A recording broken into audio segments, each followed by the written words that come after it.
None of us will ever forget the haunting, searing images of Grenfell Tower. It was one of the worst tragedies of modern British history. But since then, across the country, there have been other fires in other blocks of flats which have received less attention, many of which were built far more recently, and the occupants would have thought with the best and latest fire safety standards. They too were let down by a failed regulatory regime. And in the latest of our reports on the building safety crisis and the fallout it's leaving on leaseholders saddled with debt and nightmares, Goodall has been investigating. I remember waking up and seeing the flame and just being momentarily paralysed. You couldn't believe it, like how that fire could rapidly develop to a blaze, like full blaze, and then, engulfing this whole 23 flats in about maybe, let's say, 15 minutes. I don't think we realised until we left the property how sort of black and how much smoke we'd probably inhaled in just that couple of minutes. A scar on my finger from banging the door so hard, trying to make sure that everyone was out of the building, because all I could remember was thinking about what happened in Grenfell. Often when we talk about the problem of building safety defects, it is a hypothetical, a might be, a could have been, a nightmare not yet realised. But for the former residents of Richmond House in southwest London, it is crushingly real.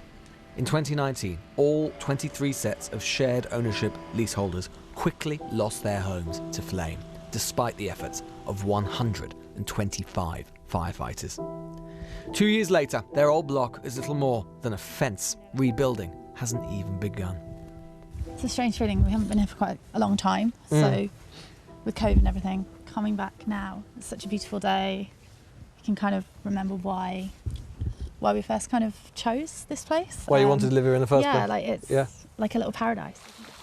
The Hamptons development in Worcester Park is a set of luxury flats and homes in leafy Kingston, developed by one of Britain's biggest developers, Barclays. Construction was completed in 2010-11. As befits the name, it has a distinctly American air. But the opulence of the homes didn't stop the flames that night. Indeed, defective building work appears to very much have been part of the problem. An independent fire report conducted by Probyn and Meyer highlighted a lack of functioning fire cavity brakes designed to slow the spread of fire within the walls of buildings. The report says, in Richmond House, the cavity barriers that were fitted were defective. They were too small to close the cavity, and they would have contributed nothing to control of the fire. The defects in the cavity barrier installation appears to be the result of errors in the design. This being the case, it would seem that the building likely could not have adhered to the building regulations in place at the time. We asked the developers directly to take issue with this. They did not. Unlike so many other buildings, this fault was not picked up by the deeply flawed building safety regime. Leaseholders who bought the property in good faith remain incredulous.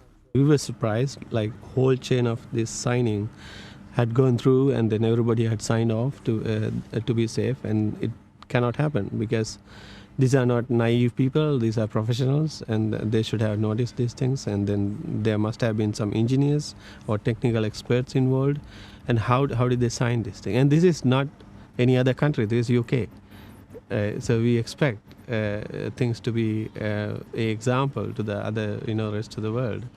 Initially, the developers, Barclays, appeared to accept the fault and said they would act accordingly. This is an audio recording of a meeting held with the leaseholders in November 2019. Then Barclays chairman, the late Anthony Pidgley, said this. I don't know how to say sorry to you.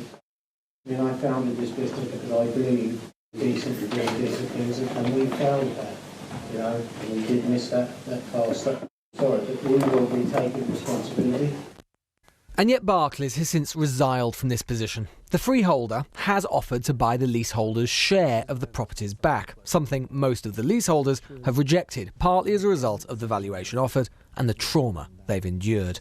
I'm still paying my mortgage every month, but I don't have I don't have the benefit of the use of my home. So to get redress for that, and to get redress for the fact that I've lost everything I ever owned, and for the other emotional and mental turmoil that has resulted for me personally and for the other residents as a result of being in that fire and the loss of our home. In a statement, Barclays told us, "The cause of the fire was never identified, but the building's means of escape performed correctly to allow everyone safely to evacuate in the middle of the night without physical injury. Investigations are ongoing into how the fire spread as it did. Our approach to compensation and support has remained entirely consistent throughout this process, with general compensation having already been paid on an ex gratia basis, together with a contribution to lawyers' fees. Richmond House is instructive for two reasons. The government is only offering support for buildings with cladding problems which are 18 metres or over, and have indicated that they think shorter buildings should be less of a problem in terms of fire safety. But Richmond House was only about 10 metres, but burned down it still did. Okay, we won't take it to And court. secondly, because these leaseholders are doing what the government wants leaseholders to do, to take developers to court. This new change in the law, I think, does put new cards in the hands of the leaseholders so they can take action. Consider that in Worcester Park we have a case which many people would say is an example, a clear example of a developer being in the wrong. We know from the fire safety report that the fire cavity brakes were defective. That being the case, it is likely that the building wasn't compliant with regulations. It was within the statute of limitations. The building has quite literally burnt down, and yet the leaseholders are still finding the legal process taking on such a big company to be fraught with difficulty. And many will say that if they're finding it difficult, then what hope is there for everybody else? Richmond House shows you what can happen when a building regime fails. It's a system which has been failing for decades. And the scary part is how many other buildings in how many other places have these exact same internal problems. And in many cases, those who live there don't even know it yet. Lewis Goodall with our report now.